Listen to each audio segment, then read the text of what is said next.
Welcome to Voice Notes Suck with Jay and Dave.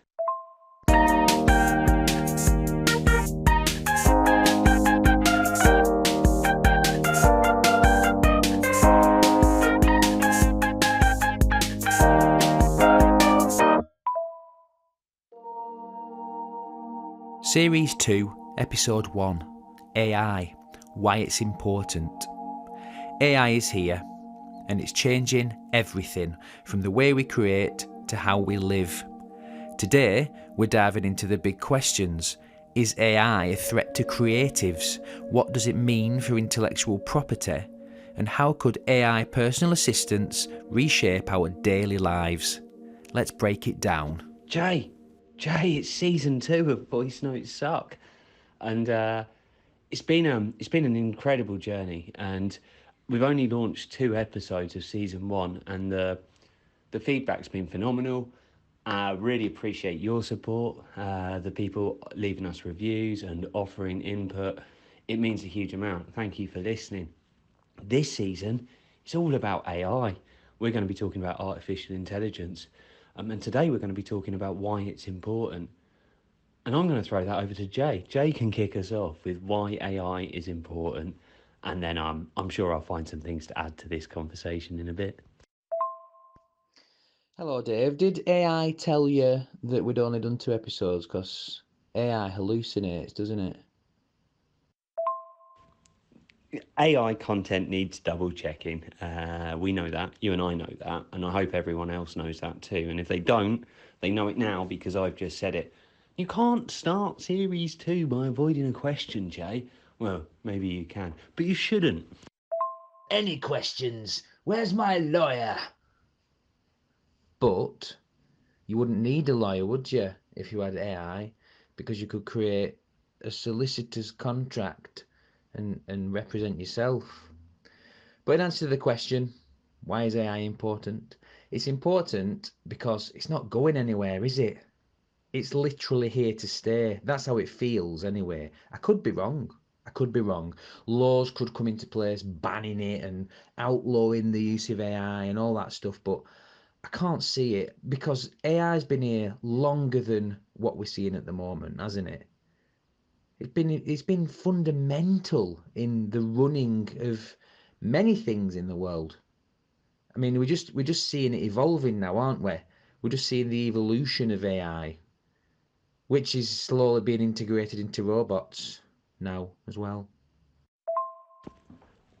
I'd refine that slightly and say that rather than AI being part of everything that we use, which it has been for a number of years, your search engines, your social media algorithms, numerous other things, machine learning, it's the end user can directly interact with AI for the first time over the last couple of years. And that's where the pushback's come a little bit, hasn't it? Yeah, I agree, Jay. I agree fully. I don't think we can reverse the clock in regards to artificial intelligence. It's only going to get better. It's only going to have more knowledge, and it's only going to do more tasks, at least from my perspective. Why does it exist though? Why do we place so much importance on it? What is it about AI that makes humanity better? Does it make humanity better? Because if it doesn't, then I wouldn't say that it was important, or it's important to address that at the very least. It seems to be causing a lot of conflict and division from what I can see. Do you think it's doing that? Well, that was more than one question, Jay. I'll do my best to answer the things that you asked in 90 seconds, and I should stop wasting time on saying I'm going to do my best to answer them. Why does it exist? It exists because it can. I wish I could offer more, but that's how human nature is. We invent and explore things and find out new stuff because we can. Why do we place so much importance on AI? Because it can be a game changer for humanity. It can pick up a lot of the mundane tasks. It can analyze data a lot better than any human has ever been able to analyze data. And it can help us make, genuine strides forwards in regards to technological developments. Does it make humanity better? I think that depends on the human that's using it. I really do. And I think it will depend on how the tools are developed over the coming years. I think it can make humanity better. It's up to humanity to make it run that way, which is where the real risk is, I guess. Does it cause conflict? Yes, but I don't think it's AI that causes conflict. I think it's humans that cause the conflict. I can explore that in more detail if I need to, but it's not AI isn't causing the conflict. It's people's attitudes and mindsets towards AI that's causing the conflict. Yeah, but that conflict wouldn't be there without AI, would it? Or do you think humans would just find something else to fart about? Because it's definitely sparked a lot of trouble in the art world, from what I've seen.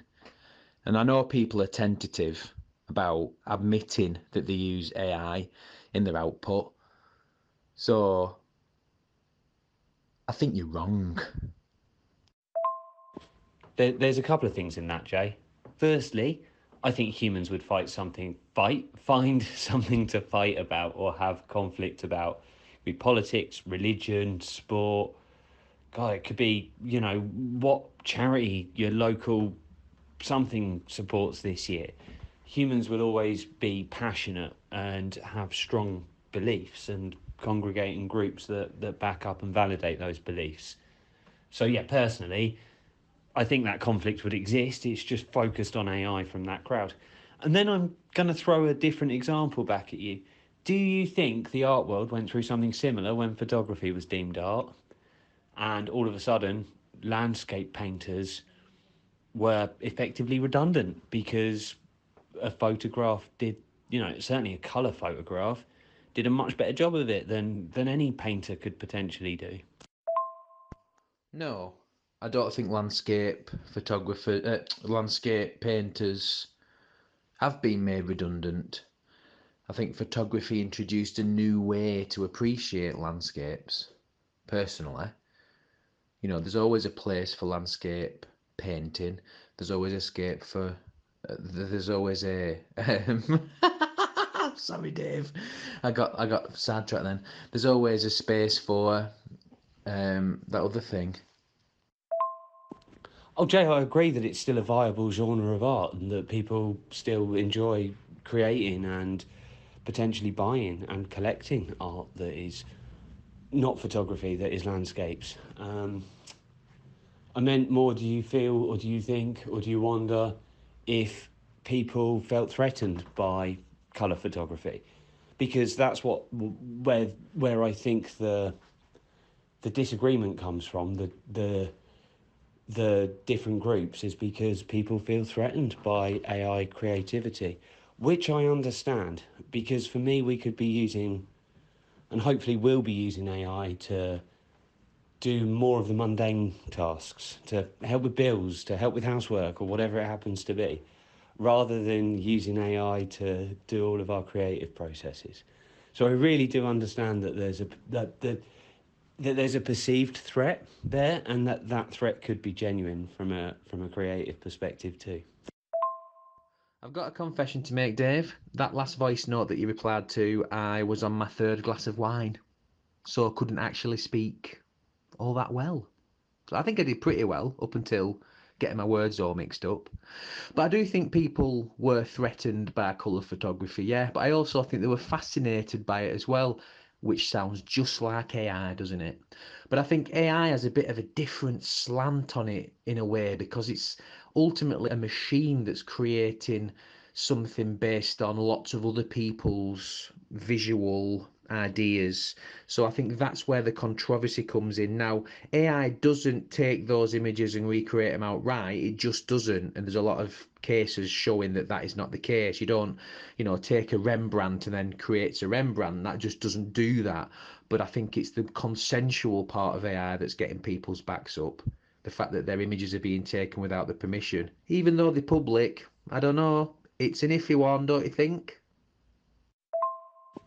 Yeah, well, that makes a lot of sense, and there's a reason for that laughy face on your last message. Yeah, yeah. I mean, very, very similar. Well, the other thing that I would add to your point, because I think it's a very, very good point. is that the internet wasn't available. We weren't in a digital age where it was so very, very easy to express an opinion. It's fascinating. The other things that you said are also very relevant as well. Like you said it before, you said it in episode 2 of season 1, and I'm pretty sure you said it at other points during season 1. But nothing's free on the internet. You need to know what you're giving up when you're using the internet. What data you're sacrificing ownership from. Yeah, yeah. It leads on to why AI is important, though. Um, it all brings us back to why AI is important. And it's important that you know what's happening with your stuff. And you've got propriety and ownership over it. I'm um, I'm very passionate about blockchain technology regarding ownership, and I know it's not everyone's cup of tea, but I think we need less licensing, a little less licensing, and a little more ownership. Personally. What do you mean by less licensing and more ownership? From computer games to applications, everything's licensed, Jay. Even like PlayStation 3 computer games, the network isn't available anymore. So people who bought the games can't play them because they can't. So you can own a PlayStation 3 and PlayStation 3 games, own, you use that term loosely, and you can't play it anymore. And you've purchased it. So you're not actually purchasing a product anymore. You're purchasing a license to use a product. And what comes with that license are things like what we've just been talking about, where you buy a license for ChatGPT, and then anything that you put into ChatGPT is free for use for ChatGPT. So not only do you license their product and their service, but part of the terms of that license is your creativity, your output as a creative. So yeah, I want a little less licensing and a little more ownership and control back to the end user in terms of applications and creative IP or intellectual property, essentially. See, that's a whole different ballgame for me. That opens up a massive can of worms too, particularly for creators. If creators want people to own their IP, then there needs to be some very clear usage in place. Because, for example, with my children's brand, the Squibbles, if I was to give away some IP to my visuals and someone used them for nefarious adult purposes, I'd see that as a problem. Oh, it's a huge can of worms. I mean, the great thing about blockchains, you can make it very, very individual to individual users and terms of service. And anyway, I'm getting sidetracked. We could spend hours talking about IPJ and the ramifications of different things.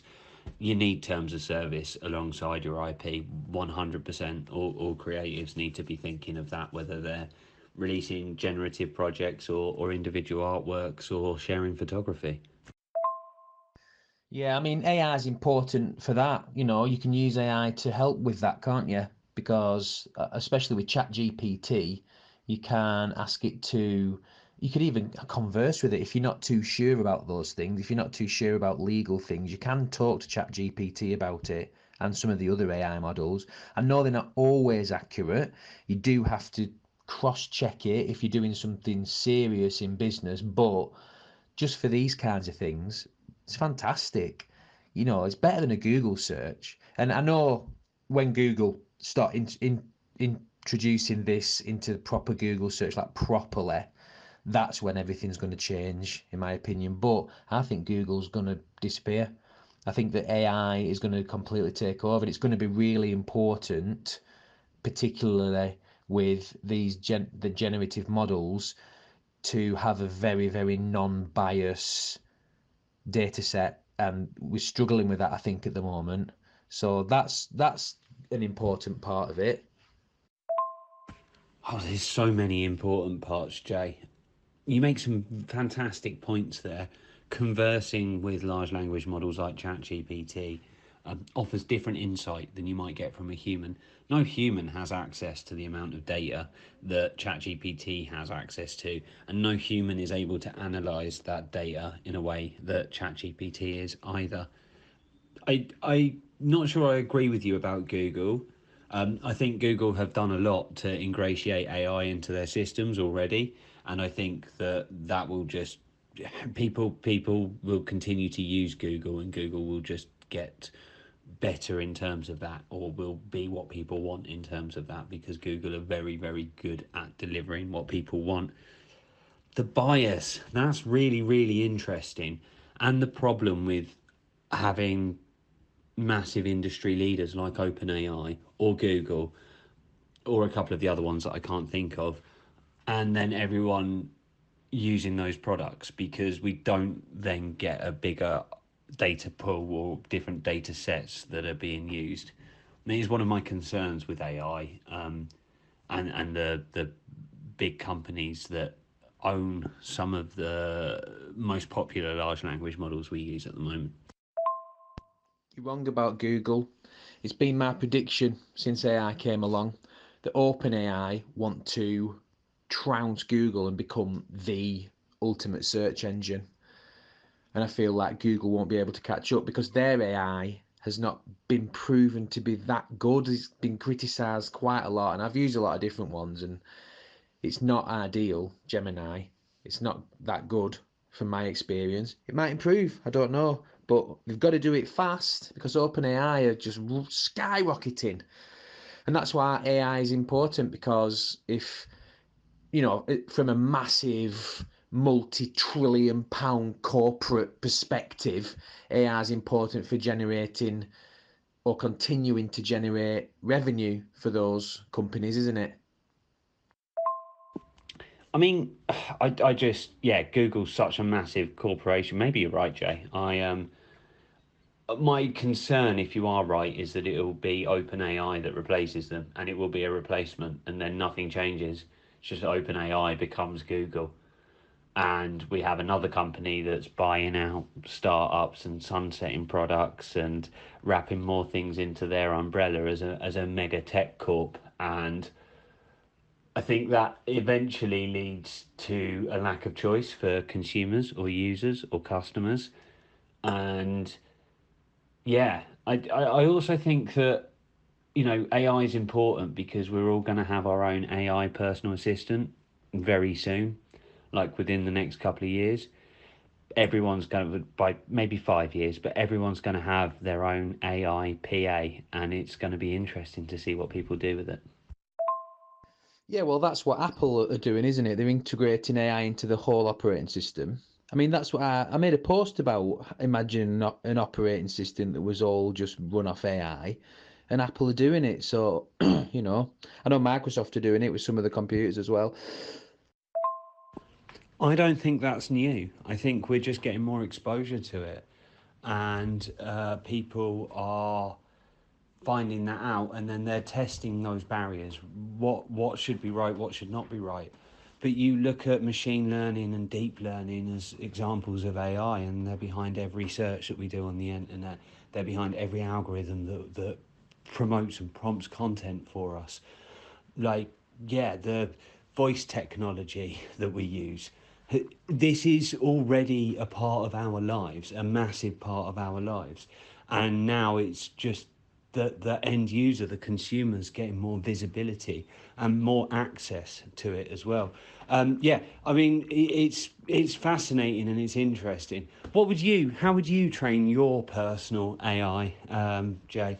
Yeah, personal, your PA AI, how would you train it? What would you want from it?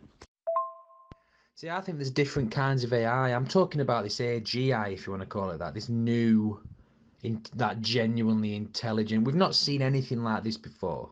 This is not the same as the AI that's been running in the background. This is something completely different. This is like a new life form almost. But I'd train my AI to help me organize my week, organize tasks, and maybe even compose emails to things that I may have to follow up or remind me of things like that.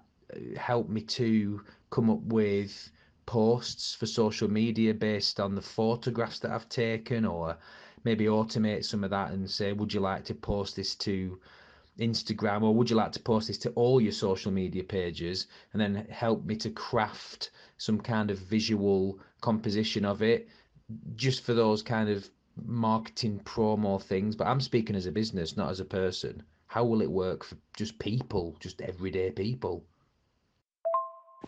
I genuinely believe there's a misconception around general intelligence, artificial general intelligence, AGI, ASI, superior intelligence. We are still working from deep learning and large language models and pattern extrapolation. This is the same as when ChatGPT was launched. It's the same as what search engines have been doing for 20 years, or the best part of. It's just better at it. The they're they're more refined to give us the responses that we expect to see, um, and they're still pattern extrapolators from massive data sets, essentially. I'm really intrigued to find out how, people that wouldn't necessarily define themselves as creatives would decide to use this.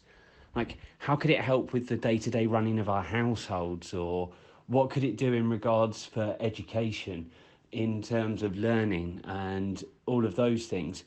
It's going to be interesting how this does develop, and we're entitled to disagree on these things as well. I think it's nice that we're, in a way, nice. I think it's good that we've got a bit of a disagreement about where we're potentially at with the technology and what it could mean for people. Yeah, I do still disagree. I feel like in all the years that I've experienced technology, and this started in the 1980s for me, I've genuinely never ever seen anything like this. The fact that it can actually make its own decisions, and it can go off on a tangent if you let it.